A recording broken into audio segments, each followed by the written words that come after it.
រីករាយទស្សនាទឹកទី1បង្គោលក្រហមយ៉ាស៊ីនបាទបង្គោលខៀវបាទគឺប្រាហ៊ីមស្គែបាទហេស្តាំរបស់យ៉ាស៊ីន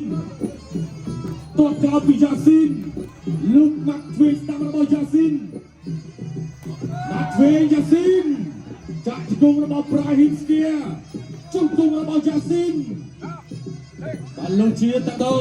អ្នកទ្វេរបស់យ៉ាស៊ីនតតក្រោយរបស់ប្រាហ៊ីមបង្គោលខៀវគាត់ក្រោយមួយទៀតពីប្រាហ៊ីមម៉ាក់ទ្វេរបស់យ៉ាស៊ីនម៉ាស្តារបស់ប្រាហ៊ីមជង្គង់របស់យ៉ាស៊ីនចាក់ជង្គង់របស់យ៉ាស៊ីនលោកគ្រប់មែនទេអាវុធរបស់យ៉ាស៊ីនអត់ទៅបន្តទៀត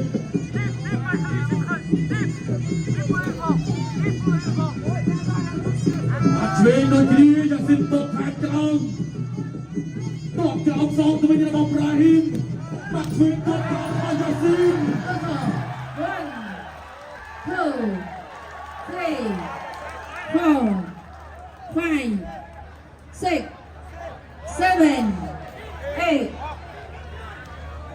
ប្រកួតបន្តទៀត continue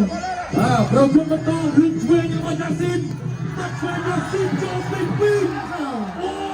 យ 2 3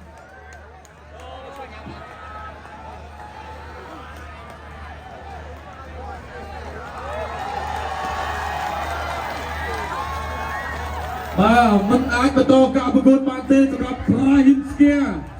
កីឡាករអន្តរជាតិម៉ូរ៉ូកូចូលទៅដាក់ដៃធ្ងន់របស់យ៉ាស៊ីនមុននេះបាទជាប់សពគ្រប់